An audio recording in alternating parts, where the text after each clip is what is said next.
దేవుని యొక్క పరిశుద్ధ సన్నిధిలో మరొక పర్యాయము మనందరం కూడా ఈ విధంగా కలిసి ప్రభుని స్తుతించడానికి, ప్రభుని గణపరచడానికై ఆ సర్వోన్నతుడైన దేవుడిచ్చిన సమయాన్ని బట్టి ఇప్పుడు ఎల్లప్పుడు యుగాయుగములు ఆయనకే స్తుతి, ఘనత, మహిమ, ప్రభావాలు ఆరోపించబడును గాక.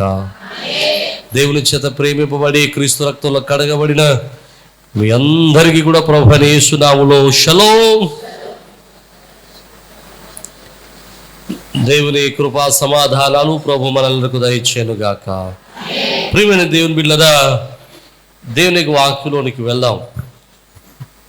దానికి ముందు ప్రార్థన చేయాల్సినటువంటి ఒక ప్రాముఖ్యమైనటువంటి అంశం ఉంది. ఆఫ్రికా ఖండంలో నైజీరియా అనేటువంటి ఒక దేశం. ఆ నైజీరియా దేశంలో ఒక భయంకరమైనటువంటి క్రైస్తవుల మీదకి హింస వస్తూ ఉంది. భయంకరమైన హింస కలుగుతుంది క్రైస్తవుల మీద. అక్కడ కలుగుతున్నటువంటి హింస ఎలాంటిదంటే, ప్రతిరోజు ఏదో ఒక మూలన ఎంతోమంది క్రైస్తవులు చచ్చిపోతూనే ఉన్నారు. చచ్చిపోవడం అంటే చచ్చిపోవడంగా చంపేస్తున్నారు, ప్రతిరోజు చంపుతున్నారు. చాలా భయంకరమైనటువంటి పర్సిక్యూషన్, హింసలు సంఘం మీదకి నైజీరియా దేశంలో కలుగుతున్నాయి. దానికి మచ్చుకి రెండు విషయాలు చెప్తాను. అంటే నేను చూసినటువంటి వీడియో, ఒక అతన్ని తారుడు, కిరసనాల డబ్బాలు ఉంటాయి కదా, పెద్ద తారు డబ్బాలు ఉంటాయి కదా, అలాంటి డబ్బాలో కూర్చోబెట్టి దాని నిండా నీళ్ళేసి కింద మంటెట్టి ఉడకబెట్టేశాను. కొంతమంది క్రైస్తవులకి అయితే పెదవులకి కుట్లు వేసేసారు. అంటే అలాగే చిత్రహింసలు చేస్తున్నారు, చిత్రహింసలు చేసి చంపుతున్నారు. చిన్నపిల్లలని, పెద్దోళ్ళని ఏమాత్రం చూడటం లేదు. భయంకరమైనటువంటి చిత్రహింసలు జరుగుతున్నాయి.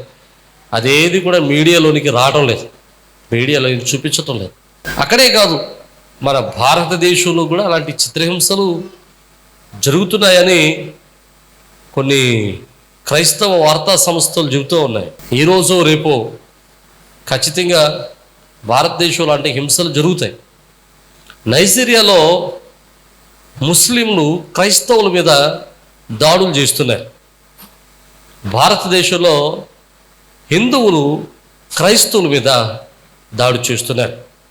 దాడి చేసేటువంటి ఈ పరిణామం చూస్తే ముస్లిం అయినా హిందువు అయినా ఒకటే. వాదైనటువంటి వాళ్ళు, వీళ్ళు అటువంటి వాళ్ళు. ముస్లింలే ఉగ్రవాదులు అని చెప్పేటువంటి చాలామంది ఉన్నారు.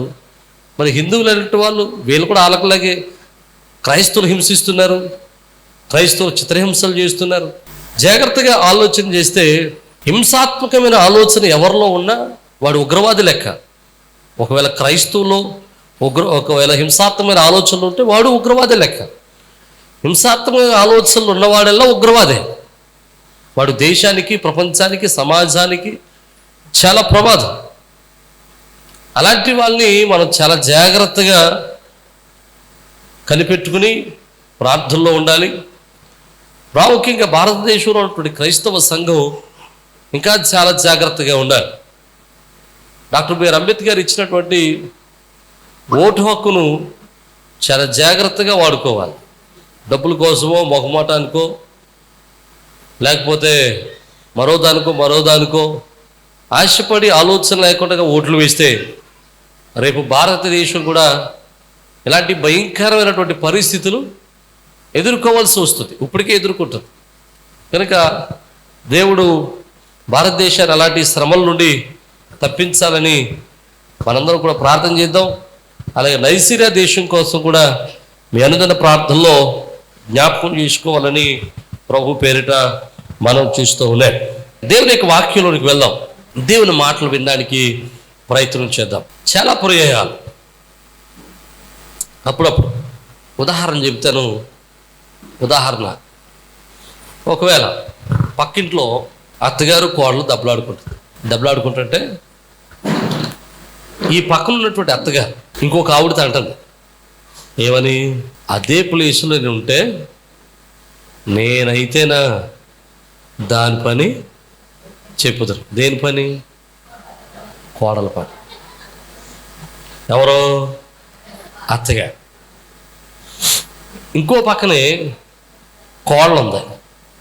కోడలు ఇంకో కోడలతో చెప్తుంది ఏమని? అదే ప్లేస్లో నేను ఉంటేనా దాని పని. దేని పని? అత్తగారు. అంటే ఏదైనా ఒక సమస్య కలిగినప్పుడు, ఏదైనా ఒక పరిస్థితి ఏర్పడినప్పుడు చాలా పర్యాయాలు మనం ఏమన్నట్టుకుంటామంటే, అదే నేనైతేనా ఇలా చేదును అంటే మన ప్రత్యేకతను మనం చెప్పుకోవటానికి, మన ఆలోచన విధానాన్ని మనం చెప్పుకోవటానికి, మనం ఏం చేస్తామో, మనం ఎలా చేస్తామో చెప్పుకోవటానికి మనం ఏం చేస్తామంటే నేనైతే అన్న మాట వాడతాం. నేనైతేనా అన్న మాట వాడతాం. బైబిల్లో కూడా నేనైతే అని వాడినటువంటి కొన్ని సందర్భాలు ఉన్నాయి. అంటే నేనైతే అంటే అర్థం ఏంటి? నేను మిగతా వాళ్ళ వంటి వాడిని కాదు. నేను వాళ్ళకులాగా ఉండను, వీళ్ళకులాగా ఉండను, ఆ మనిషిలాగా ఉండను, ఈ వ్యక్తిలాగా ఉండను. నా ఆలోచన వేరు, నా తలంపులు వేరు, నా పద్ధతి వేరు, నా జ్ఞానము వేరు అని చెప్పడానికి నేనైతే అనే పదం వాడతాం. బైబిల్లో కూడా ఒక 7 పర్యాయాలు నేనైతే అనే పదాన్ని వాడినట్లు మనం చూస్తాం. అయితే సమయం ఎంత ఉంటే అంత సమయం అని నేనైతే చూద్దాం. అంటే ఎంత సమయం ఉంటే అంతే. మీ సమయాన్ని బట్టే మీకు వాక్యం. దేవునికి స్తోత్రం. అంటే వాక్యాన్ని బట్టి సమయంగా మీకు సమయం అయిపోగానే మధ్యలో ఉన్న ఎంత పర్యాంతము ఆమేన్ అనేతాను. దేవునికి స్తోత్రం. హల్లెలూయా. కనుక మొదటి విషయం చూద్దాం. చూడండి, కీర్తన గ్రంథము 13వ అధ్యాయం 5వ వచనాన్ని మనం చదువుదాం. నేనైతే నీ కృపయందు నమ్మిక ఉంచి ఉన్నాను. దేవునికి స్తోత్రం. చాలు చాలు. ఇక్కడ భక్తుడైనటువంటి దావీదు చెబుతున్నటువంటి మాట ఏంటి? నేనైతే అంటే అక్కడ ఏదో సందర్భం జరిగింది.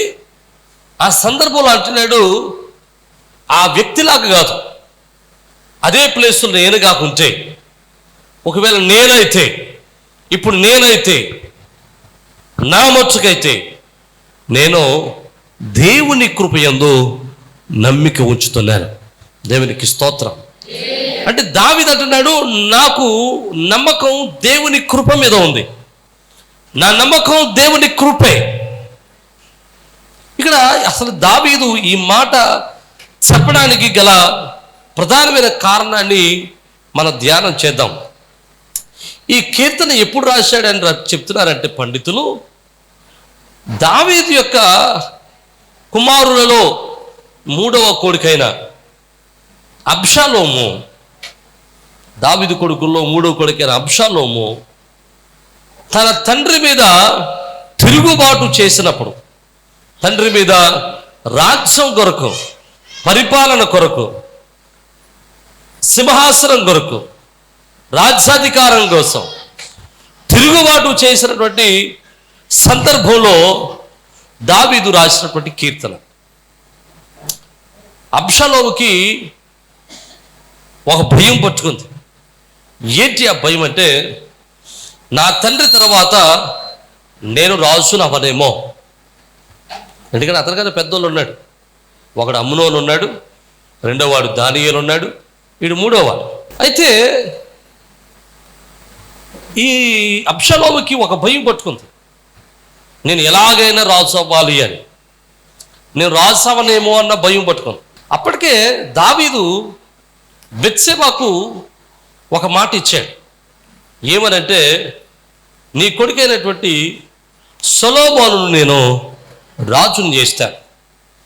సొలొమోను దావీదుకి పెద్ద కొడుకు కాదు, అలాగని చిన్న కొడుకు కాదు, ఎక్కడో లాస్ట్ వాడు. బెత్షెబాకు 4 కొడుకులు పుట్టారు దావీదుకి. ఆ 4 కొడుకుల్లో చివరి వాడు సొలొమోను. మరి వీళ్ళందరిని, పైనున్న వాళ్ళందరిని విడిచిపెట్టి సొలొమోనుకే దావీదు తన రాజ్యాన్ని కట్టబెట్టడానికి గల కారణం ఏంటో నేను ధ్యానం చేయలేదు ఈసారి. ఒకవేళ ధ్యానం చేస్తే ఎప్పుడైనా అవకాశం ఉంటే ఆ విషయాన్ని మీకు చెప్పడానికి ప్రయత్నం చేస్తే, మనకు ఇప్పుడు ఆ సందర్భం కాదు. అయితే అబ్షాలోముకు మాత్రం ఒక భయం పట్టుకుంది. ఆ భయం ఏంటంటే, రాజ్యం నాది కాకుండా పోతుందేమో, నాకు రాజ్యం రాదేమో, నేను అధికారిని కాలేనేమో, నా తండ్రి నాకు రాజ్యం ఇవ్వడేమో అన్న భయం పట్టుకుని దావీదు బ్రతికి ఉండగానే తన తండ్రి మీద అబ్షాలోము తిరుగుబాటు చేయటం మొదలుపెట్టాడు. తిరుగుబాటు చేయటం అంటే ఎట్లా చేశాడంటే, ఇశ్రాయేలీలందరినీ అబ్షాలోము తన వైపు తిప్పుకోవటం మొదలుపెట్టాడు. దావీదు దగ్గరికి వచ్చిన వాళ్ళందరినీ మెల్లంగా మాట్లాడి వాళ్ళు కౌగిలించుకొని వాళ్ళు ముద్దు పెట్టుకుని, నీకు న్యాయం జరిగిందా, నాలాంటోడు ఒకడు ఎవడైనా ఉంటే నీకు మంచి న్యాయం దొరుకుద్ది, నాలాంటోడు ఎవడైనా నీకు సహాయం చేస్తే నీకు మంచి మేలు దొరుకుద్ది అని వాళ్ళకి మంచి మాటలు చెబుతూ, లేదా ఉపాయకరంగా మాట్లాడుతూ, యుక్తిగా మాట్లాడుతూ ఇశ్రాయేలీలందరినీ తన వైపు తిప్పుకోవటం మొదలుపెట్టాడు. అలా తిప్పుకోగానే 2 సమూయేలు 15:13 అబ్షాలోము పక్షము వహించిరని దావీదుకు వర్తమానము రాగా, దావీదు యెరూషలేమునందున్న తన సేవకులందరికీ ఇలాగు ఆజ్ఞాపించాను, అబ్షాలోము చేతిలో నుండి మనం తప్పించుకుని రక్షణ నొందలేము, మనము పారిపోదము రండి. అతడు హఠాత్తుగా వచ్చి మనలను పట్టుకొనకను, మనకు కీడి చేయకను, పట్టణములో కత్తివాత హతము చేయకను ఉండునట్లు మనం త్వరగా వెళ్ళిపోదము. దేవునికి స్తోత్రం. అబ్షాలోము, ఇశ్రాయేలీలందరూ కూడా అబ్షాలోము పక్షాన్ని నిలబడ్డారు. అప్పుడు దావీదుకి ఈ విషయం తెలిసి దావీదు అంటాడు, ఒకవేళ అబ్షాలోము ఒకేసారి హఠాత్తుగా వచ్చి మన మీద పడతాడేమో. ఎందుకు పడతాడు? అవసరమైతే రాజును కూడా చెప్పేస్తాడు. కారణం ఏంటి? అధికార కాంక్ష.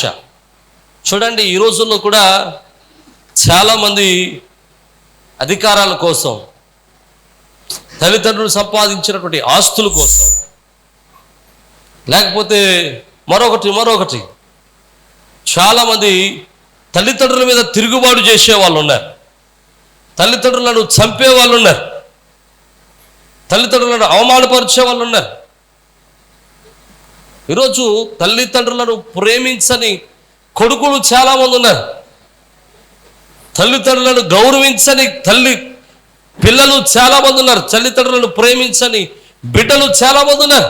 తల్లిదండ్రులు అంతా అయిన తర్వాత, పెద్దవాళ్ళు అయిన తర్వాత, మాకు చాలా జ్ఞానం ఉంది, మేము తెలివైన వాళ్ళమే, మేము జ్ఞానం కలిగిన వాళ్ళమే, మేము బుద్ధి వచ్చింది, మేము సంపాదిస్తున్నాం, మేము ఐశ్వర్యవంతులమే, మాకు నువ్వేం చెప్పక్కర్వద్దు అని చెప్పి తల్లిదండ్రుల మీద తిరుగుబాటు చేస్తున్నారు. తల్లిదండ్రుల యొక్క మాటను పెడచెవిని పెడతా ఉన్నారు.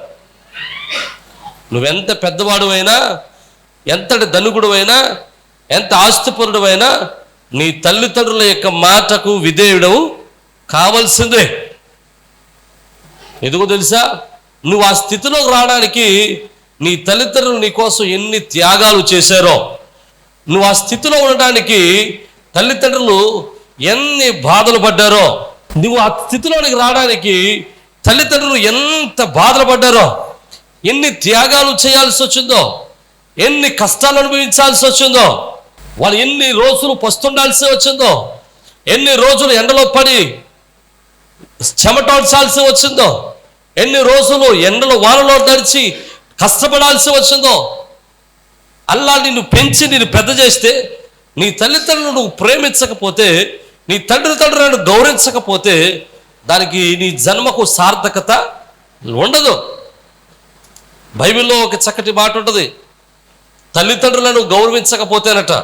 చూడండి, ఆ మాట చదువుదాం. చూడండి, సామెతల గ్రంథం 20వ అధ్యాయం 20వ వచనం, తల్లినైనను తండ్రినైనను దూషించు వాని దీపము కారు చీకట్లో ఆరిపోతుందట. దేవునికి స్తోత్రం. తల్లిదండ్రులు దూషించే వాని యొక్క దీపం ఎక్కడ ఆరిపోద్ది? కారు చీకట్లు ఆరిపోతాయి, ఎంత పెద్దోడు అయినా సరే. అబ్షాలోము పరిస్థితి కూడా అట్లాగే అయింది. అబ్షాలోము భయపడి అబ్షాలోము వల్ల నష్టం వస్తుందేమో, అబ్షాలోము వల్ల ఇక్కడ ఎవరైనా చనిపోతారేమో అని చెప్పి దావీదు తన సైన్యం అంతటిని తీసుకుని, తన ప్రజలందరిని తీసుకుని, తన ఇంటి వారందరిని తీసుకుని అడవిలోనికి పారిపోతాడు. 18వ అధ్యాయంలో మనం చూస్తే అబ్షాలోము యొక్క సైన్యానికి దావీదు సైన్యానికి మధ్యలో యుద్ధం జరుగుతూ ఉంటుంది. యుద్ధం జరుగుతూ ఉన్నప్పుడు దావీదు అంటాడు ఆ యొక్క యోవాబుతోనూ అభిషైతోనూ ఇత్తయితోనూ మాట్లాడతాడు, అయ్యా మీరు నా కొడుకుతో యుద్ధం చేయడానికి వెళ్తున్నారు, దయచేసి నా బిడ్డని ఏమీ చేయొద్దని చెప్తాడు. కానీ ఈ యొక్క అబ్షాలోము తన యొక్క కంచరగాడిది ఎక్కి వెళ్తూ ఉన్నప్పుడు ఒక మస్తకి వృక్షం కింద నుంచి వెళ్ళిందట. ఆ మస్తకి వృక్షం కింద వెళ్తున్నప్పుడు ఆ యొక్క అబ్షాలోము యొక్క జుట్టు ఆ చెట్టు కట్టుకుని అలాగే గాల్లో వేలాడుతూ ఉన్నాడట. అది చూసినటువంటి యోవాబు అతను 3 బాణాలు వేసి చంపేశాడు. ప్రియమైన దేవుని బిడ్డలారా, జ్ఞాపకం చేసుకునండి, తల్లిదండ్రుల మీద తిరుగుబాటు చేసేవాడిని ఒక మరణం ఇలాగే ఉంటుంది. తల్లిదండ్రుల మీద తిరుగుబాటు చేసి తల్లిదండ్రుల మాటలకు విధేయులు కాకపోతే వాడి దీపము కారు దీపము, వారి దీపం కారు చీకట్లో ఆరిపోతుందని వాక్యం చెబుతుంది.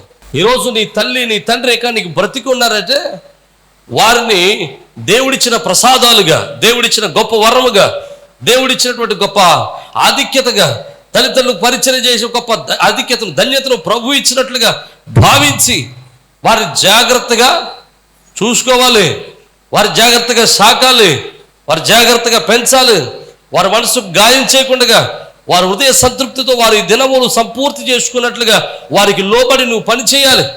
దేవునికి స్తోత్రం, హల్లెలూయా.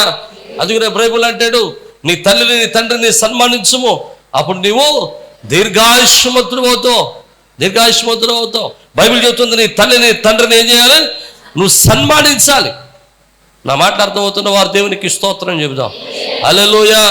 తల్లిదండ్రులను సన్మానించే మనస్సు ఎవరికి ఉంటుందో వారు దీర్ఘాయుష్మంతులు అవుతారు. విశ్వాసమంతు ఎవరైతే తల్లిదండ్రులను ప్రేమించేవారు ఉంటారో, తల్లిదండ్రులు గౌరవించేవారు ఉంటారో, తల్లిదండ్రులు సన్మానించేవారు ఉంటారో ఖచ్చితంగా వారి జీవితాలు ఆశీర్వాదకరంగా మార్చబడతాయి. ఆమేన్. ప్రియమైన దేవుని బిడ్డలారా, ఒకవేళ వాళ్ళు ఏమన్నారు, ఒక్కొక్కసారి ఏముంటుందంటే తల్లిదండ్రులు పిల్లల్ని విసిగిస్తూ ఉంటారు. ఒక్కొక్కసారి తల్లిదండ్రులు కూడా ఈ మాట చెప్పాలి, నాకు మాట చెప్పడానికి ప్రయత్నం చేస్తారు. జ్ఞాపకం చేసుకున్నాడు. తల్లిదండ్రులు కూడా గుర్తుపెట్టుకోవాలి, టెక్నాలజీ పెరిగింది, జ్ఞానం పెరిగింది, పిల్లలు బయటకు వెళ్తున్నారు, పిల్లలకి జ్ఞానం పెరుగుతుంది, మనకంటే వారు జ్ఞానవంతులు అవుతున్నారు. కొన్ని పర్యాయాలు, కొన్ని నిర్ణయాల్లో, కొన్ని పరిస్థితుల్లో తల్లిదండ్రులు పిల్లల దగ్గర నోరు మూసుకుని ఉండటం మంచిది. కొన్ని విషయాలు మనకు తెలియకపోవచ్చు, కొన్ని విషయాలు మనకు అర్థం కాకపోవచ్చు. అలాంటప్పుడు తల్లిదండ్రులు పిల్లల దగ్గర నోరు మూసుకుని జాగ్రత్తగా ఉంటే వాళ్ళ పని వాళ్ళు చేసుకుని పోతారు. దేవునికి స్తోత్రం, హల్లెలూయా. నీ మీద విసుకోవటం ఉండదు. ఇక వారి కోసం నువ్వు ప్రార్థన చేయాలి. నువ్వు ప్రార్థన చేస్తూ ఉంటే వారి జీవితాలు సక్రంగా సాగిపోతూ ఉంటాయి. నా మాటలు అర్థమైతే దేవునికి స్తోత్రం చెబుదాం, హల్లెలూయా. ప్రియమైన దేవుని పిల్లలు జాగ్రత్తగా ఆలోచన చేద్దాం. కొంతమంది నా పిల్లలు నా మాటే వినాలి, నా కోడలు నా మాటే వినాలి, నా కొడుకు నా మాటే వినాలి, నా కొడుకు నా మాటే వినాలి, నా అల్లుడు నా మాటే వినాలి. మరి నీ అల్లుడు నీ మాట వినాలనుకున్నప్పుడు నీ కొడుకు కూడా వేరొకరు అల్లుడే కదా. అర్థమైన వాళ్ళు దేవునికి స్తోత్రం, హల్లెలూయా. కాబట్టి ఇలాంటి తింగర పనులు ఏం చేయకుండా తల్లిదండ్రులు కూడా జాగ్రత్తగా ఉంటే పిల్లలకు నొప్పించకుండా. అందుకని బైబిల్ అంటాడు, తండ్రులారా మీ పిల్లలకు కోపము రేపక అంటాడు. పిల్లలారా తండ్రులకు కోపము రేపొద్దంట, కోపం రేపకుండా ఉండాలి. దేవునికి స్తోత్రం. ప్రియమైన దేవుని బిడ్డలు జాగ్రత్తగా ఉందాం. మనం కూడా జాగ్రత్తగా ఉంటే, పిల్లలకు కోపం రేపకుండా ఉంటే, పిల్లలకు జాగ్రత్తగా ఉంటే వారు మనల్ని జాగ్రత్తగా చూసుకుంటూ పోతారు. దేవునికి స్తోత్రం. ఒక వయసు వచ్చిన తర్వాత నువ్వు శుభ్రంగా చేయాల్సిన పని ఏంటంటే, వాళ్ళు వండి పెడతా ఉంటారు, శుభ్రంగా తిని వాళ్ళ కోసం ఏం చేయాలి, ప్రార్థన చేయాలి, అంతే. ఇంక అంతకుముందు ఎగస్ట్రాలు చేయకూడదు. ఒకవేళ వాళ్ళు అడుగుతారు, ఏదైనా నీ అవసరం వస్తే, నీ పని అయితే, నీదేమైనా అవసరం ఉంటే వాళ్ళు అడుగుతారు. అడిగినప్పుడు జాగ్రత్తగా వారికి సూచనలు, వారి కొరకు మంచి ఆలోచన చెప్పు. నా మాటలు అర్థమైతే దేవునికి స్తోత్రం చెప్దాం. హల్లెలూయా. అబ్షాలోము రాజ్యం కొరకు తన కండబలం మీద, తన శక్తి మీద, తన బలం మీద, తన జ్ఞానం మీద, తనకున్న ప్రజల బలం మీద, తనకున్న జనబలం మీద నమ్మకం పెట్టుకుని రాజ్యం కొరకు ప్రయాస పడతా ఉంటుంటే, రాజ్యం కొరకు తిప్పలు పడతా ఉంటుంటే దావీదు అబ్షాలోముకు భయపడి పారిపోతూ మాట్లాడుతూ ఉన్నాడు. అయ్యా, దేవుని చిత్తమైతే, దేవుని కృప నా ఎడల ఉంటే, ఆయన స్థితి, ఆయన ప్రేమ నా మీద ఉంటే, ఆయన నన్ను రాజుగా నియమించాలనుకుంటే తిరిగి నన్ను ఈ స్థలానికి తీసుకొస్తాడు. నేను నా శక్తి మీద నమ్మకం పెట్టుకోవట్లేదు, నా బలం మీద నమ్మకం పెట్టుకోవట్లేదు, నా జ్ఞానం మీద నమ్మకం పెట్టుకోవట్లేదు, నా యొక్క యుక్తి మీద బలం నమ్మకం పెట్టుకోవట్లేదు. నా నమ్మకం అంతా దేవుని కృప మీద మాత్రమే ఉంది. దేవునికి స్తోత్రం చెబుదాం. హల్లెలూయా. దేవుని కృప మీద నమ్మకం పెట్టుకున్నటువంటి దావీదు తిరిగి తన రాజ్యాన్ని పొందుకోగలిగాడు, తిరిగి రాజ్యములోనికి రాగలిగాడు, తిరిగి రాజ్యములు జీవించగలిగాడు, తిరిగి విశ్వాసులు బ్రతకగలిగాడు, తిరిగి తన రాజ్య సింహాసనం మీద కూర్చుని అతడు తన యొక్క రాజ్యాన్ని పరిపాలన చేయగలిగాడు. ఎందుకో తెలుసా? దావీదు దేవుని కృప మీద నమ్మకాన్ని పెట్టుకున్నాడు. నమ్మిన వారు దేవునికి స్తోత్రం చెబుదాం. ఈరోజు నన్ను ఈ మాట చెప్పినవ్వండి. ఈరోజు నువ్వు దేని మీద నమ్మకం పెట్టుకుంటున్నావు? నీ బలం మీద నమ్మకం పెట్టుకుంటున్నావా? నీ జ్ఞానం మీద నమ్మకం పెట్టుకుంటున్నావా? నీ స్థితి మీద నమ్మకం పెట్టుకుంటున్నావా? నీ చదువు మీద నమ్మకం పెట్టుకుంటున్నావా? నీకున్న ఆస్తి మీద నమ్మకం పెట్టుకుంటున్నావా? ఎక్కడ ఉందో నీ నమ్మకం? నీ నమ్మకం క్రీస్తు మీద ఉంటే, నీ నమ్మకం కృప మీద ఉంటే, దేవుని యొక్క వాక్యం అంటున్నాడు, చక్కటి మాట సెలవిస్తూ ఉన్నాడు. చూడండి, 147వ కీర్తన 11వ చరణంలో అంటాడు, తన యందు భయభక్తులు వారి యందు, తన కృప కొరకు కనిపెట్టు వారి యందు యెహోవా ఆనందించువాడై ఉన్నాడు. దేవునికి స్తోత్రం. ఎవరి పట్ల ఆనందిస్తాడంటే దేవుడు? ఆయన కృప కొరకు ఎదురు చూచేవా. 33వ కీర్తన 19వ చరణం, యెహోవా దృష్టి ఆయన యందు భయభక్తులు గల వారి మీదను, ఆయన కృప కొరకు కనిపెట్టుకుని వారి మీదను నిలుచుచున్నది. దేవునికి స్తోత్రం. ఆయన దృష్టి ఎవరి మీద ఉందట? ఆయన కృప కొరకు కనిపెట్టే వారి మీద ఉందట. నమ్మిన వారు దేవునికి స్తోత్రం చెబుదాం. ఈరోజు నువ్వు దేవుని కృప కొరకు కనిపెట్టుకుని ఉంటే, దేవుని కృప కొరకు ఎదురు చూస్తే, నువ్వు ఆయన దృష్టి నీ మీద నిలుస్తుంది. ఆయన దృష్టి ఎవరి మీద అయితే ఉందో, ఎవరినైతే ఆయన దృష్టిస్తూ ఉన్నాడో, ఆయన వారిని బలపరుచువాడై ఉన్నాడు. నమ్మిన వారు దేవునికి స్తోత్రం చెబుదాం. నువ్వు పోగొట్టుకున్న స్థితి ఏదైనా, నువ్వు తరమబడుతున్న స్థితి ఏదైనా, నీకున్న పరిస్థితి ఏదైనా, నీకున్న స్థితిగతులు ఏమైనా, నీ ప్రతి పరిస్థితిని ఆయన మార్చి, నీ స్థితిగతులను ఆయన మార్చి, నీ స్థితిని మార్చి, నీ జీవితాన్ని మార్చి, నీ పరిస్థితిని మార్చి, ఆయన నువ్వు పోగొట్టుకున్న సమస్తానికి తగిన రీతిలో నూరంతర ప్రతిఫలం ఇచ్చి నీ తలను పైకెత్తబోతున్నాడు. నీ అవమానం ఘనతగా మార్చబోతున్నాడు. నీ యొక్క అవమానం, నీ దుఃఖములు నాట్యంగా మార్చబోతున్నాడు. నమ్మిన వారు దేవునికి స్తోత్రం చెబుదాం. హల్లెలూయా. నీ జ్ఞానం మీద నమ్ముకోవద్దు, వైద్యుల జ్ఞానం నమ్ముకోవద్దు, ప్రజల జ్ఞానం నమ్ముకోవద్దు, నీ లోకంలో ఉన్న జ్ఞానం నమ్ముకోవద్దు. దేవుని కృప కొరకు ఎదురు చూడు. ఆయన కృప, ఆయన దృష్టిని నీ మీద ఉంచేటట్టు చేస్తుంది. ఆయన కృప కొరకు కనిపెడితే ఆయన నీ యందు ఆనందించేవాడై ఉన్నాడు. ఆయన నీ యందు ఆనందించేవాడైతే నిన్ను ఆయన ఆనందింపజేసేవాడై ఉన్నాడు. నమ్మిన వారు దేవునికి స్తోత్రం చెబుదాం. హల్లెలూయా. మొట్టమొదటి దావీదు అంటున్నాడు, అయ్యా, అబ్షాలోము తన బలం మీద నమ్మకం పెట్టుకున్నాడు, నేనైతే నీ కృప మీద నమ్మకం పెట్టుకున్నాను. ఈరోజు నువ్వు చెప్పాలి, ఒక విశ్వాసికి నువ్వు చెప్పాల్సిన పాట ఏంటో తెలుసా? నేనైతే అందరు ఎలా కూడా నాకు అనవసరం, అందరూ దేని మీద నమ్మకం పెట్టుకోవడం నాకు అనవసరం, నేను మాత్రం అయితే దేవుని కృప మీద నమ్మకం పెట్టుకున్నాను. హల్లెలూయా. ఇక రెండో విషయాన్ని మనం జ్ఞాపకం చేసుకుందాం. చూడండి, రెండో విషయం, గలతీయులకు రాసినటువంటి పత్రిక 2వ అధ్యాయం 19వ వచనం. గలతీయులకు రాసిన పత్రిక 2వ అధ్యాయం 19వ వచనం. అపోస్తలుడు పౌలు మాట్లాడుతున్నాడు, నేనైతే దేవుని విషయమై జీవించు నిమిత్తము ధర్మశాస్త్రం వలన, ధర్మశాస్త్ర విషయమై చచ్చిన వాడనైతిని. దేవునికి స్తోత్రం. పౌలు గారు చెబుతున్నాడు, నా మట్టుకు నేనైతే ధర్మశాస్త్ర విషయంలో చనిపోయిన వాడిగా ఉన్నాను. నా మట్టుకు నేనైతే క్రీస్తులో జీవించడం కోసం, క్రీస్తులో బ్రతకడం కోసం ధర్మశాస్త్ర విషయంలో చనిపోయాను. ధర్మశాస్త్రం అనగా పాత నిబంధన. పాత నిబంధన. ఇప్పుడు క్రైస్తవుడికి పాత నిబంధన నెరవేర్చబడింది. ఇప్పుడు క్రీస్తులో క్రొత్త నిబంధన మనకు అనుగ్రహింపబడింది. క్రీస్తులోనికి వచ్చిన వాడు నూతన సృష్టి. ఇక పాత ఆలోచనల మీద, పాత సాంప్రదాయాల మీద, పాత పారంపర్యాచారాల మీద మనం ఇక వెంబడించాల్సిన అవసరము లేదు. చూడండి, మత్తయి సువార్త 15వ అధ్యాయం 6వ వచనాన్ని చూద్దాం. చూడండి, మత్తయి సువార్త 15వ అధ్యాయము 6వ వచనాన్ని చూద్దాం. చూడండి, మీరు మీ పారంపర్య ఆచారాల నిమిత్తం దేవుడి వాక్యమును నిరర్థకము చేస్తున్నారు. దేవునికి స్తోత్రం. ఎలాగట?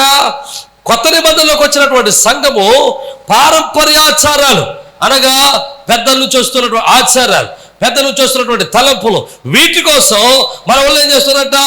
దేవుడి యొక్క వాక్యాన్ని నిరర్థకం చేస్తున్నారు. దేవుడి యొక్క వాక్యాన్ని పాడు చేస్తున్నారు. చూడండి, జాగ్రత్తగా వినండి. మనం ఇక క్రీస్తులోనికి వచ్చాము. ఇక పాత ఆచారాలు మనం వెంబడించాల్సిన అవసరము లేదు. పాత రోత ఆలోచనలకు స్థలం ఇవ్వాల్సిన అవసరము లేదు. ఎందుకో చెప్తాను, జాగ్రత్తగా వినండి. మీకు ఇక్కడ గుర్తుపెట్టుకోవాల్సిన విషయం 2 ఉన్నాయి. ఒకటి, సంస్కృతి వేరు, ఆచారం వేరు. ఆచారం వేరు, సంస్కృతి వేరు. సంస్కృతి అంటే జీవన విధానములో నుంచి వచ్చినటువంటి పద్ధతులు. జీవన విధానంలో నుంచి వచ్చినటువంటి పద్ధతులు. జాగ్రత్తగా వినాలి. మీరు మాట అర్థం చేసుకోవడానికి ప్రయత్నం చేయాలి. చూడండి, మనుషులు ఇప్పుడులాగా ఒకే చోట ఊర్ల కింద బ్రతికేవారు కాదు. అప్పుడు ఒక్కొక్క జాతి లేకపోతే ఒక్కొక్క కుటుంబం ఒక్కొక్క చోట ఒక్కొక్క తెగ కింద బ్రతుకుతూ ఉండేవాళ్ళు. ఆ తెగ జీవన విధానం నుంచి కొన్ని అలవాట్లు వస్తుండే. ఇప్పుడు అలాగ వచ్చిన కొన్ని అలవాట్లు మీకు ఒకటి చెప్తాను చూడండి. ఇప్పుడు ఆంధ్రప్రదేశ్లో ఉన్నటువంటి మన స్త్రీలందరికీ, మన సహోదరి అందరికీ, ఆడవారందరికీ ఒక సంస్కృతి, ఒక అలవాటు ఉంది. ఏంటది? చీర కట్టుకోవడం. చీర కట్టుకోవడం సంస్కృతి, ఇది ఆచారం కాదు. హలో, చీర కట్టుకోవడం సంస్కృతి. అదే మనం వేరే చోటకి వెళ్ళామనుకోండి, పంజాబ్ వెళ్ళామనుకోండి, లేదా హర్యానా వెళ్ళామనుకోండి, వెస్ట్ బెంగాల్ వెళ్ళామనుకోండి, అక్కడ చీరలు కట్టుకోరు, అక్కడ పంజాబీ డ్రెస్సులు వేస్తారు. అక్కడ అది సంస్కృతి, అది వాళ్ళ సంస్కృతి అంటే వాళ్ళ జీవన విధానం అది. కానీ ఆచారం వేరు. ఆచారం ఎలాంటిదంటే బొట్టెట్టుకోవడం ఆచారం. హలో, ఆచారం ఎక్కడి నుంచి వచ్చిందంటే మత సాంప్రదాయాల్లో నుంచి వచ్చింది. మతములో నుంచి ఉద్భవించింది ఆచారం. జీవన విధానంలో నుంచి వచ్చింది సంస్కృతి. సంస్కృతికి వాక్యము వ్యతిరేకం కాదు. సంస్కృతి విధానానికి దేవుని యొక్క వాక్యం ఏ విధంగానో వ్యతిరేకం కాదు. కానీ మతంలో నుంచి వచ్చినటువంటి ఆచారాలకు దేవుని యొక్క వాక్యం వ్యతిరేకం. మతాచారాలను విడిచిపెట్టాలి. నువ్వు ఇక స్వతంత్రుడవో, నేను విడుదల చేశాడు. నీ మీద గాడిగా బరువుగా ఉన్నటువంటి మతాచారాలన్నిటిలో నుంచి దేవుడు నిన్ను విడిపించి, నీ కాడిని విరిచి, నీ మోకును విరిచి నిన్ను స్వతంత్రుడిగా మార్చాడు. మరలా నీవు కాడి అనేటువంటి అందులోనికి వెళ్ళాల్సిన అవసరము లేదు. దేవునికి స్తోత్రం. అందుకనే గలతీయులకు రాసిన పత్రిక 5వ అధ్యాయంలో ఈ విషయాలన్నీ రాస్తాడు. నువ్వు స్వతంత్రుడు అంటాడు. నువ్వు మరలా నీకు స్వతంత్రం అనిపించి, చూడండి గలతీయులకు రాసిన పత్రిక 5వ అధ్యాయం మొదలు వచ్చి చదవండి ఒకసారి తొందరగా. ఈ స్వాతంత్రము, ఏ స్వాతంత్రము? నిన్ను స్వేచ్ఛాపరుని చేశాడు, మతాచారాల నుంచి విడిపించాడు, మత సాంప్రదాయమైనటువంటి కాడి నుండి విడిపించాడు.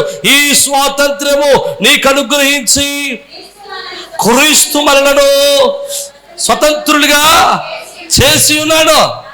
కాబట్టి మీరు స్థిరముగా నిలిచి మరలా దాస్యమును కాడి కిందకి వెళ్ళదు. దేవునికి స్తోత్రం. ఎలాగట? దాస్యం అనే కాడి కిందకి మీరు వెళ్ళొద్దు, మరలా ఆ కాడి కిందకి వెళ్ళొద్దు, మరలా దాని కిందకి మీరు జారిపోవద్దు. కానీ మనం ఏం చేస్తాం? స్వతంత్రులం అవుతాం కానీ ఇంకా కాడి కింద ఉంటాం. స్వతంత్రులం అయ్యాం కానీ ఇంకా అలవాట్లు ఉండిపోయాయి.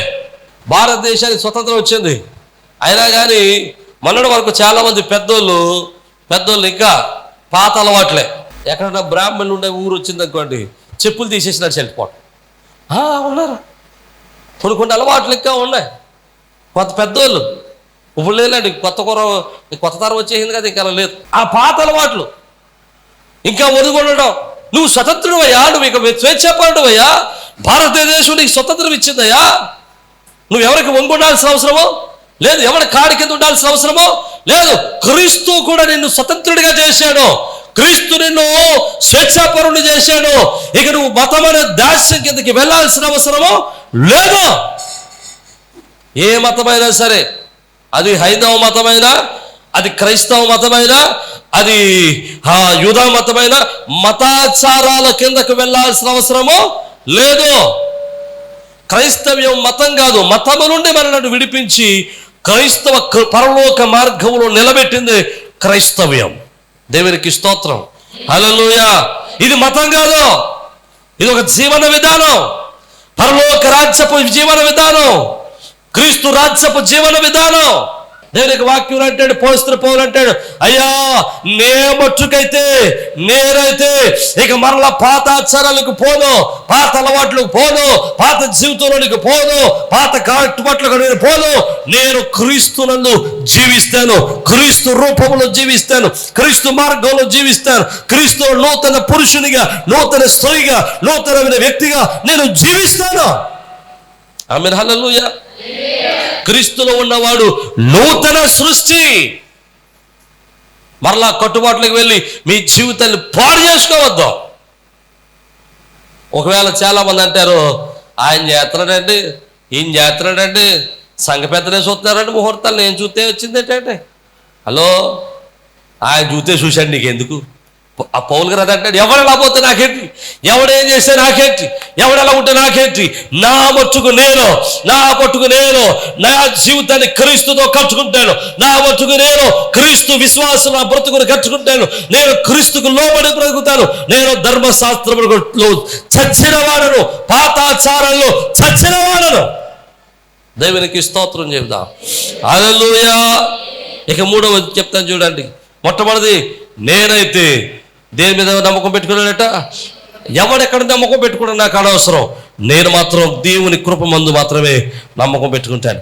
రెండవది అంటాడు అపోస్తలుడు పౌలు అంటాడు, నేనైతే ఎవడెలా ఉన్నా ప్రతి నాకు అనవసరం, నేను మాత్రం క్రీస్తును బ్రతకడం కోసం పాత ఆచారాలన్నిటిలోనూ నేను చచ్చిన వాడను, వాటి జోలికి పొమ్మన్నా పోనా. దేవునికి స్తోత్రం చెబుదాం. ఇక మూడవది జ్ఞాపకం చేసుకుందాం చూడండి.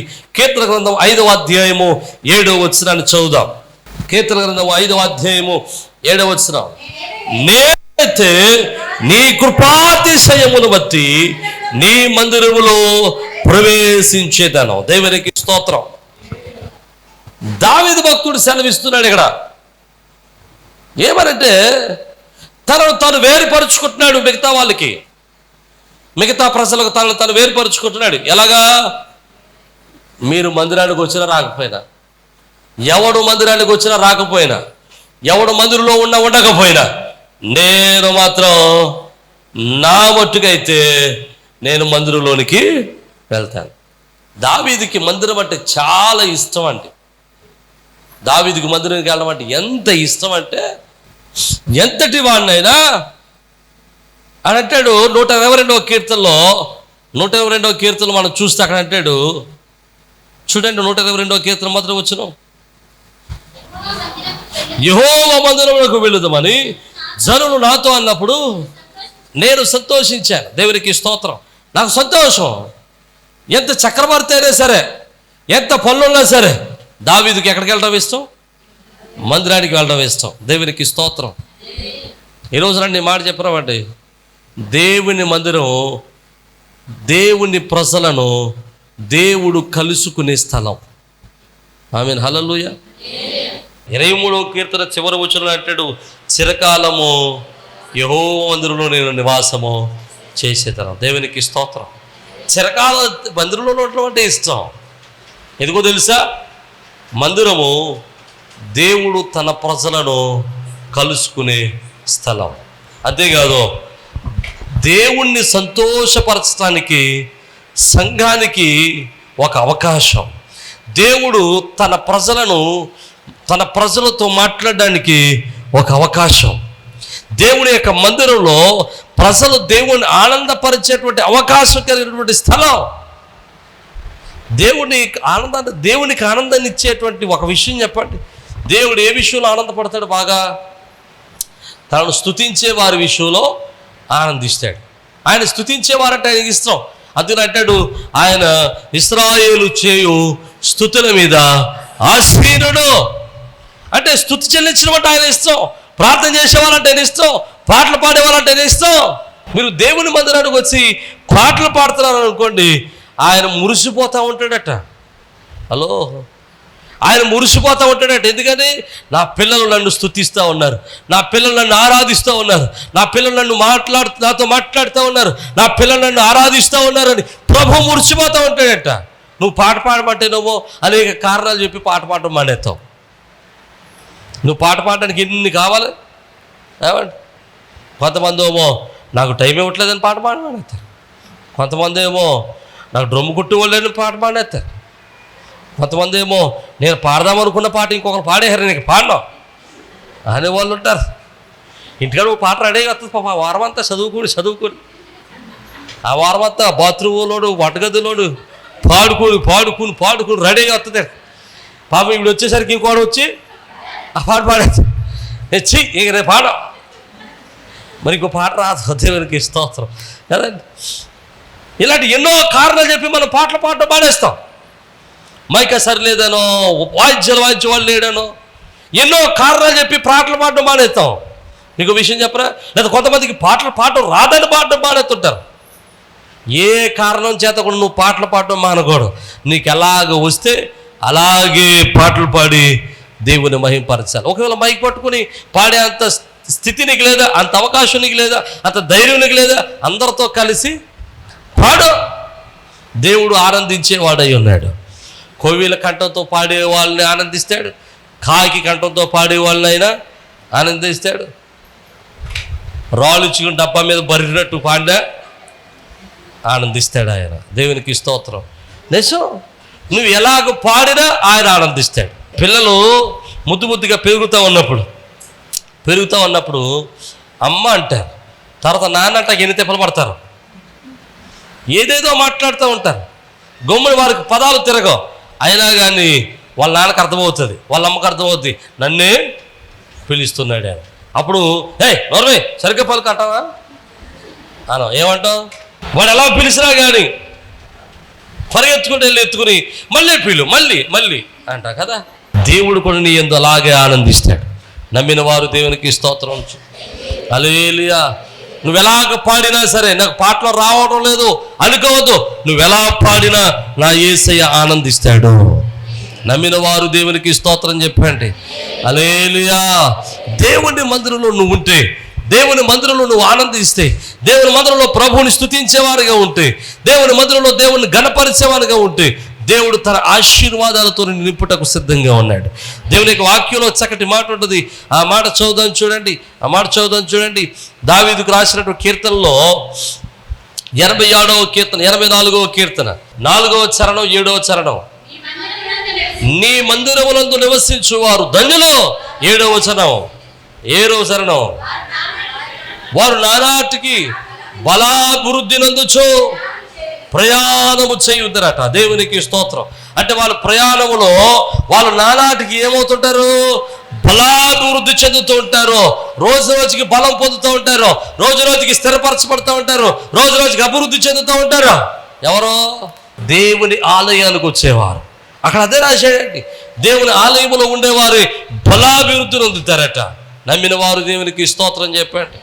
ఈ రోజు రండి మాట చెప్పినవ్వండి, నువ్వు దేవుణ్ణి ఆరాధించడానికి దేవుని మందిరానికి రావాలి, దేవుని స్తుతించడానికి దేవుని మందిరానికి రావాలి, దేవుణ్ణి ఆనందింపచేయడానికి దేవుని మందిరానికి రావాలి, దేవుణ్ణి ఆరాధించి దేవుని కృపను పొందుకోవడానికి దేవుని మందిరానికి రావాలి. నువ్వు దేవుని మందిరంలో నిలిచి ఉండగలిగితే, నువ్వు దేవుని మందిరంలో ఆరాధించేవానిగా ఉంటే, దేవుడు నిన్ను బలాభివృద్ధిని అందించి ఆయన తన కృపచేత నింపి దినదినము నిన్ను అభివృద్ధి పరచి నీ జీవిత ప్రయాణాన్ని ఆశీర్వాదకరంగా మార్చబోతున్నాడు.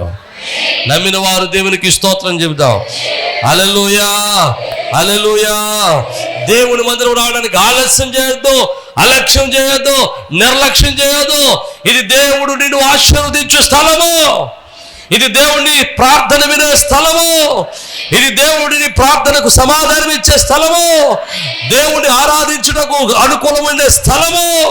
దేవుని కృపను పొందుకునే స్థలము. దేవుని మహిమను అనుభవించే స్థలము. దేవుని ఆశీర్వాదం అనుభవించే స్థలము. హల్లెలూయా, హల్లెలూయా. దేవుడు ఈ స్థలములో నిలిచి ఉంటాడు. దేవుడు మందిరంలో నిలిచి ఉంటాడు. ఆయన మందిరంలో నిలిచి ఉండే వారందరినీ ఆయన దృష్టిస్తూ ఉన్నాడు.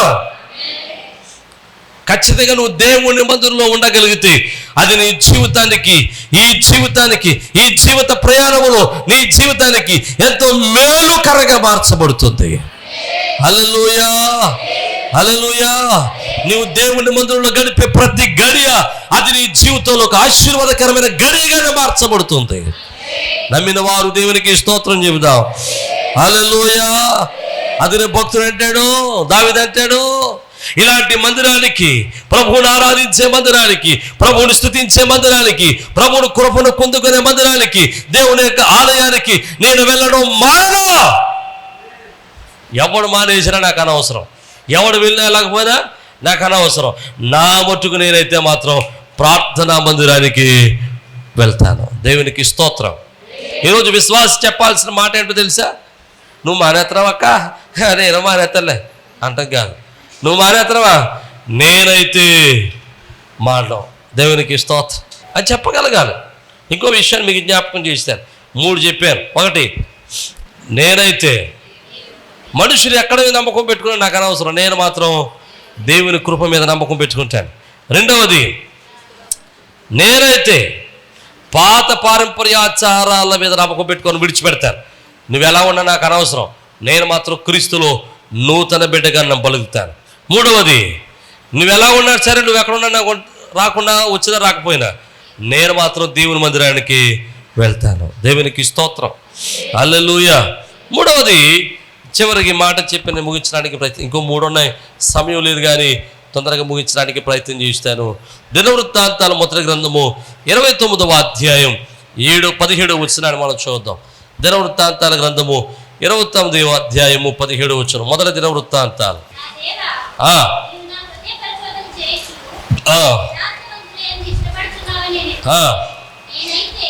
నేనైతే యథార్థ హృదయం గలవాడనై ఇవన్నీ మనఃపూర్వకంగా ఇచ్చి ఉన్నాను. దేవునికి స్తోత్రం. దావీదు చెబుతున్నాడు ఇక్కడ ఏమని, నేనైతే, ఎవడు ఎలా ఇచ్చాడు నాకు తెలియదు, ఎవడంత ఇచ్చాడు నాకు తెలియదు, నేనైతే మాత్రం యథార్థ హృదయం గలను వాడినై మనఃపూర్వకంగా ఇవన్నీ ఇచ్చాను అంటున్నాడు. ఏమన్నీ ఇచ్చాడు దావీదు? ఏమిచ్చాడు చూడండి. 22వ అధ్యాయం 14వ వచనం. ఇదిగో నేను నా కష్టస్థితిలో ప్రయాసపడి యెహోవా మందిరం కొరకు 2 లక్షల మణుగుల బంగారము, 10 కోట్ల మణుగుల వెండిని, తూచ సఖ్యముగానంత విస్తారమైన ఇత్తడిని, ఇనుమును సమకూర్చి ఉన్నాను, మ్రానులను రాళ్లను కూర్చి ఉంచి తిని నువ్వింకను సంపాదించుదువుగాక. దేవునికి స్తోత్రం. సొలొమోనుతో మాట్లాడుతున్నాడు దేవాలయం కట్టడానికి. సొలొమోనా, నేను దేవాలయానికి కొంత అట్టుకొచ్చానయ్యా. ఎంత అట్టుకొచ్చానట? 2 లక్షల మణుగుల బంగారం. ఎన్ని కేజీలది? 34,20,000 కేజీల బంగారం. హల్లెలూయా. దేనికి? మందిరం కట్టడానికి. దేవునికి స్తోత్రం. దేవుని పనికి మీ బ్రతుకులు ఎట్టుకుని ఎప్పుడైనా ఒక ముక్కుపడికి ఇచ్చారు ఎవరన్నా బంగారం? మీరు ఏమంటారు తెలుసా? ఎవరు ఇవ్వలేదండి, నేనే ఇవ్వలేదండి. దావీదు ఏమంటాడు తెలుసా? ఎవడిచ్చినా ఇవ్వకపోయినా, హలో, ఎవరిచ్చినా ఇవ్వకపోయినా నేను మాత్రం అయ్యా నా కష్టస్థితిలో పోగొట్టి దేవుని మందిరానికి ఇస్తా ఉన్నాను. దేవునికి స్తోత్రం. హల్లెలూయా. సమయం వచ్చింది కాబట్టి మాట చెబుతాను, జాగ్రత్తగా వినండి. ఎవరన్నా అడగండి. మనకి అవసరం ఏంటంటే విషయం కాదు ముఖ్యం, ఏది ముఖ్యం? ఎవరా ఎవరా గోకేసుకోవాలి ఈ పక్కన ఓ పుండ్లడిపోయిలా. మీరెంత గోక్కున్నా నేను చెప్పను, పక్కోడుకు చెప్పడం. ఆఖరు కొంతమంది తెలివైన వాళ్ళు ఉంటారండి, ఒంటరిగా ఉంటుంది చూశారు. నేను అప్పుడు అడుగుతారు, అడిగారు ఎవరికి చెప్పను నేను, ఆగదలకి కడుపులో ఎవరండి ఒంటరిగా ఉన్నప్పుడు అడిగినా నేను చెప్పను. దేవునికి స్తోత్రం, హల్లెలూయా. ఒకసారి ఒక సహోదరి నా దగ్గరికి వచ్చేది, ప్రార్థన చేయమని. అందరూ వెళ్ళిపోయారు. ఏమ్మా నన్ను, ఏమి లేదని మీరు ప్రార్థన చేయండి. ఎందుకన్నా? దేవుడు నన్ను ప్రేరేపించాడు, నేను కొంత సహాయం దేవుని మందిరికి ఇవ్వాలనుకుంటానండి. అలాగే అమ్మా అనుకో. పొట్లం కట్టుకొచ్చారు. పొట్లం కట్టుకొచ్చి అనుకున్నాను, సహాయం అంటే ఏంటో, పొట్లమేమో చిన్నగా ఉంది, పొట్లం ఏం కనపట్లేదు. దేవునికి స్తోత్రం. ఏంట్రా అనుకుని ఆలోచిస్తే ప్రార్థన చేసి దాన్ని ఓపెన్ చేస్తే ఇందులో బంగారు గొలుసు ఉందండి. దేవునికి స్తోత్రం. ఇప్పుడు ఏం చేసావురా, అది ఇప్పుడు లెక్క. ఏం చేసావు మాకు చెప్పలేదు. దేవునికి స్తోత్రం, హల్లెలూయా. దాన్ని దేవుని పనికే వాడం, దాని ధనానికి మార్చి దానిని దేవుని పనికే వాడం. నమ్మిన వారు దేవునికి స్తోత్రం చెప్పాడు. మీకు చెప్పాల్సిన లెక్క కంటే ముందు మేము ఎవరికి లెక్క చెప్పాలి? మీకు భయపడటం కంటే మేము ఎవరికి ముందు భయపడాలి? దేవునికి భయపడతాం. దేవునికి స్తోత్రం. మీకు ఇంకో విషయం చెప్పాలంటే, మీకు ఎవరో భయపడ్డా, నేను అస్సలు భయపడ్డా మీకు. ఎందుకో తెలుసా? మీకంటే ముందు ఎవరికి భయపడతాను? దేవుని భయపడతాను. మీకు భయపడాల్సిన అవసరం ఏముందంటే, మీకంటే దేవుడి కంటే గొప్పలేం కాదు కదా. నా మాటలు అర్థమైతే దేవునికి స్తోత్రం చెప్పండి, హల్లెలూయా. ప్రియమైన దేవుని బిడ్డలారా, జాగ్రత్తగా వినండి. మన సంఘంలో బంగారాలు కానుకలు ఇచ్చేవాళ్ళు ఉన్నారు. అందరిని దేవుడు అలాగే ఆశీర్వదించును గాక. అది ఆమె అంటాను కూడా నూరు రావట్లేదు, చూసారా? అబ్బెబ్బే అంటే ఎక్కడ ఇవ్వాల్సి వస్తుందా అని. నా మాట అర్థమైన వాళ్ళు దేవునికి స్తోత్రం చెప్పండి, హల్లెలూయా. దేవుడు ఒకవేళ మిమ్మల్ని అలాగే ఆశీర్వదిస్తే దేవునికి మీరు బంగారపు కానుకలు ఇచ్చుదురుగాక. అప్పుడు కూడా గట్టిగా రావట్లేదు, మెల్లగా అంటున్నారు. హల్లెలూయా. బెంగళూరులోనో ఎక్కడో ఉందంట సంఘం, నాకు తెలియదు, నేను వెళ్ళలేదు ఎప్పుడు. ఆ చర్చిలో కానుకలు బంగారమే వేస్తారట. ఆ పాస్టర్ గారి దగ్గరికి ఎవరైనా పాస్టర్ గారికి వెళ్తే కానుక బంగారమే ఎత్తాడట. నిజమే, ఎవరో చెప్పారు, నేను వెళ్ళలేదు. దేవునికి స్తోత్రం. ఇప్పుడు మీరు అంటున్నారు, అంత ఉన్నతంగా దేవుడు మిమ్మల్ని ఆశీర్వదించును గాక. నమ్మిన వారు దేవునికి స్తోత్రం చెప్పండి. బైబిల్లో మాట ఉంటుంది చూడండి, కొరింథీయులకు రాసినటువంటి పత్రిక 9వ అధ్యాయం 2వ పత్రిక 9వ అధ్యాయం 7వ వచనం. సనుగు కొనకయు బలవంతంగా కాకయు ప్రతివాడును తన హృదయములో నిశ్చయించుకున్న ప్రకారము ఇవ్వాలని. ఎలా ఇవ్వాలి? మొట్టమొదటి గుర్తుపెట్టుకోండి, ఎలా ఇవ్వాలి? సనుక్కోకుండా ఇవ్వాలి. సనుక్కుంటే ఇచ్చేది అనవసరం. అదే దావీదు అంటాడు, యథార్థ హృదయం కలిగిన వాడిని మనఃపూర్వకంగా ఇస్తున్నాడు. సనుక్కోకుండా ఇవ్వద్దు, సనుక్కోకుండా ఇవ్వండి అని అంటాడు. చూడండి ఇంకో మాట, దేవుడు తర్వాత మాట, దేవుడు ఉత్సాహంగా ఇచ్చు వారిని ప్రేమించును. దేవునికి స్తోత్రం. నేను చెప్పిన మాట కాదమ్మోయ్ అమ్మ, మీకు ఇంకో మాట కూడా చెప్తే జాగ్రత్తగా వినండి. నేను ఇప్పుడైనా ఎక్కడైనా లేని మాట చెప్తే నన్ను వెంటనే చెయ్యెత్తి ఎక్కడుందో బైబిల్లో చెప్పు అని అడగొచ్చు. బైబిల్లో లేని మాట ఎందుకు చెప్తున్నావు అని అడగొచ్చు. మీరు తప్పేమీ లేదు. 10 మందిలో అయినా, 100 మందిలో అయినా, 50 మందిలో అయినా, 1,00,000 మందిలో అయినా నిలబెట్టి అడిగే హక్కు మీకు ఉంది. బైబిల్లో లేని మాట నేను చెబితే అడిగే హక్కు మీకు ఉంది. బైబిల్లో చెబుతున్న మాట, దేవుడు చెబుతున్న మాట ఏంటంటే, చదువుకోకుండా ఇవ్వండి, ఉత్సాహంగా ఇచ్చేవారిని దేవుడు ప్రేమిస్తాడు. నమ్మిన వారు దేవునికి స్తోత్రం. ఇప్పుడు దేవుని చేత ప్రేమింపబడేవాడు ఎలా ఉంటాడట? ఉత్సాహంగా ఇచ్చేవాడుగా ఉంటాడట. నా మాటలు అర్థమైతే దేవునికి స్తోత్రం. అంటే నువ్వు దేవుని చేత ప్రేమింపబడాలి అంటే దేవునికి ఇచ్చేవాడిగా ఉండాలి. మీకు మాట చెప్పనా, దావీదు అంతగా దేవునికి ఇచ్చాడు కనుకనే దావీదు యొక్క సంతానం అంత గొప్పగా ఆశీర్వదింపబడింది. నమ్మిన వారు దేవునికి స్తోత్రం. దావీదు ఇచ్చేవాడు కనుక దావీదు యొక్క సంతానాన్ని ఐశ్వర్యవంతులుగా మార్చాడు దేవుడు. ఆమేన్. హల్లెలూయా, హల్లెలూయా. నువ్వు బిగబెట్టేవాడు అయితే దేవుడు బిగబెడతాడు. దేవుడు బిగబెడితే నీ పని అయిపోయినట్టే. నా మాట అర్థమైతే దేవునికి స్తోత్రం. హల్లెలూయా. దావీదు అంటాడు, అయ్యా ఎవడు పిసిరు కొట్టుడు ఉన్నా, ఎవడు ఇవ్వకపోయినా, ఎవడు ఇచ్చినా, ఎవడు మానేసినా, ఎవడు ఎంత ఇచ్చినా నాకు అనవసరం. నేను మాత్రం నాకున్న కష్టస్థితిలో నుంచి నేను పోగుపెట్టిన బంగారాన్ని నీకు ఇస్తాను. నమ్మిన వారు దేవునికి స్తోత్రం చెప్పాడు. ఈరోజు దేవునికి ఇవ్వడానికి నీ పక్కోను చూడొద్దు. నువ్వు ఎంత ఎత్తున్నావు కానుక అని చూసి ఆడు ఎంత ఎత్తున్నాడు అంత ఇవ్వద్దు. అది అనవసరం నీకు. వాడు ఇచ్చిన దానికి వాడు ప్రతిఫలం పొందుకుంటాడు, నువ్వు ఇచ్చిన దానికి నువ్వు ప్రతిఫలం పొందుకుంటావు. ప్రియమైన దేవుని బిడ్డలారా, జాగ్రత్తగా ఆలోచన చేద్దాం. దేవుని యొక్క వాక్యం చెబుతుంది, దావీదు అంటాడు, నేనైతే యథార్థ హృదయం కలిగిన వాడనై మనఃపూర్వకంగా ఇచ్చా. అంత బంగారం ఇచ్చి దావీదు ఏమంటాడు తెలుసా? ఒక మాట చదువుదాం చూడండి, భలే ఉంటుంది ఆ మాట. దినవృత్తాంతాలు, మొదటి దినవృత్తాంతాలు 29:12 చదవండి. ఐశ్వర్యమును గొప్పతనమును నీ వలన కలుగును, నీవు సమస్తం నేరుడు వాడువు. ఒక చాలు, ఈ 14 చదవండి. ఐశ్వర్యము గొప్పతనం దేవుని వల్ల కలుగుతాయట. ఈ ప్రకారం మనఃపూర్వకం ఇచ్చు సామర్థ్యం మాకుండుటకు నేనెంత మాత్రపు వాడును, నా జనులెంత మాత్రపు వారు, సమస్తం నీ వలన కలిగదు కదా. నీ స్వసాపాద్యములో కొంత మేము నీకు ఇచ్చుచున్నాము.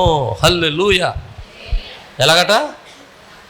నీ స్వసాపాద్యం, అది నీదే నాయన, నువ్విచ్చిన దాంట్లోనే కొంత నీకు ఇస్తున్నావు. దేవునికి స్తోత్రం. దేవునికి ఇచ్చిన కొంతే కొండంత ఉంటే అసలు దావీదుకి దేవుడు ఇంకెంత ఇచ్చాడు?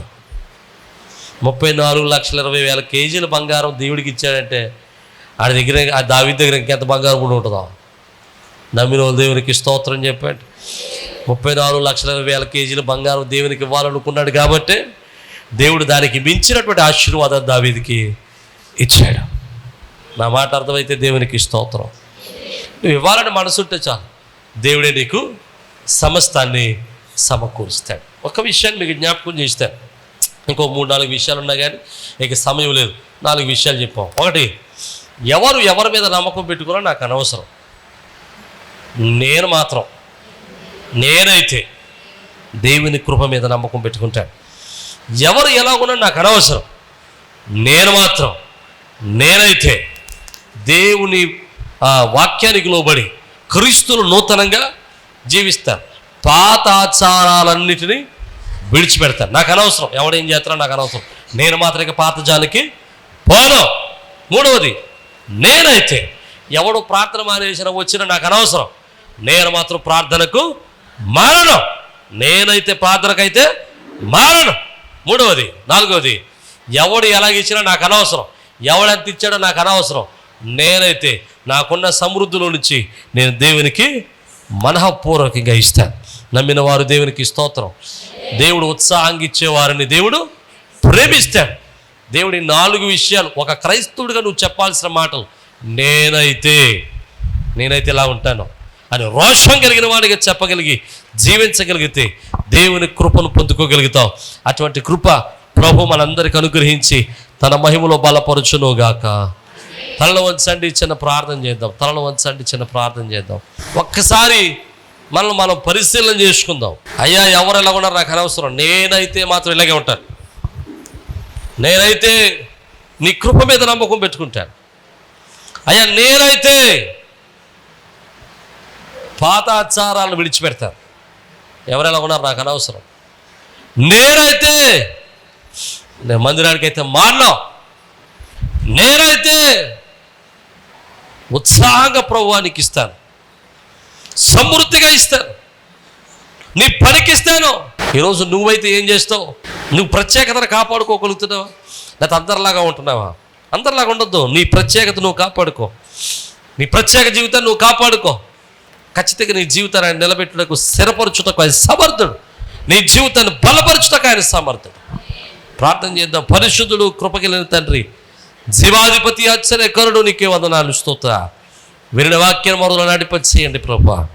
అందరిలాగా మేము ఉండక, మేము ఒక ప్రత్యేకమైన విశ్వాసిగా, నీ వాక్యమునకు లోబడే విశ్వాసిగా, నీ ప్రేమకు లోబడే విశ్వాసిగా మేము ఉండడానికి సహాయం చేయి. నీ కృపచేత మమ్మల్ని బలపరిచి మీరు మహిమ పొందమని వాక్యం విన్న ప్రతి కుటుంబాన్ని మీరు దర్శించండి. నేనైతే నిన్ను విడిచిపెట్టను అనేటువంటి గొప్ప తీర్మానంలోనికి నీ బిడ్డలను నడిపించండి. మీరే మహిమ పొంది నీ కృపలో వారిని బలపరచమని యేసు పరిశుద్ధ నామమును బట్టి మిమ్మల్ని స్తుతించి వేడుకొనుచున్నాము మా పరమ తండ్రి. ఆమేన్. ఆమేన్. అందరికీ షలోమ్.